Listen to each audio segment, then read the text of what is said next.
Stan, it seems to me the North Koreans have a problem now, too. They have a failed launch, and they have to have some kind of explanation.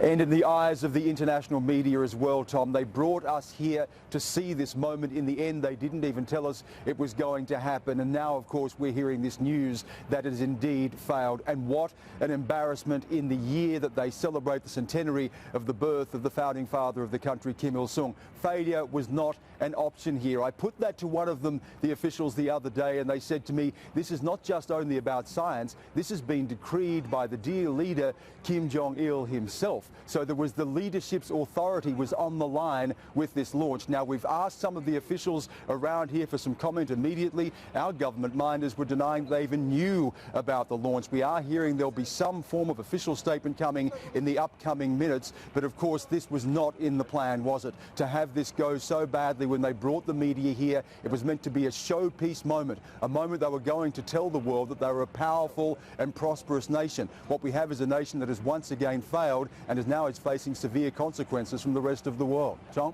Stan, do you have a sense of tension around there when they denied that the launch even took place? Is there a sense of tension among these officials?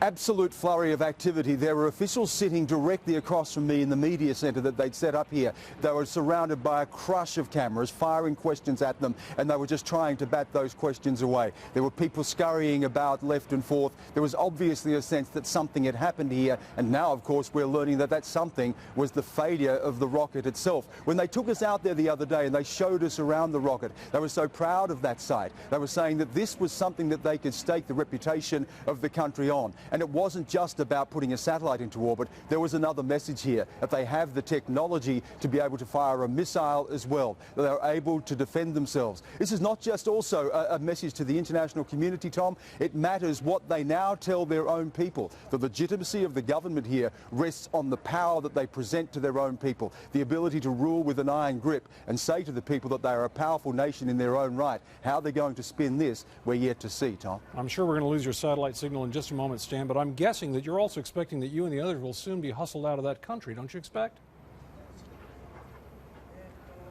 Well, it's very, very interesting from here because they brought us in not just for the launch but for the celebration of Kim Il-sung's centenary. How are they going to pull that off now? But we know from this country that they can recreate history. What are they going to say? That it was shot down, that it didn't fail, that this is a conspiracy from the international community? All of those questions yet to be answered. But you're right, with so many media here, the glare of that spotlight, how are they going to get themselves out of this fix, Tom?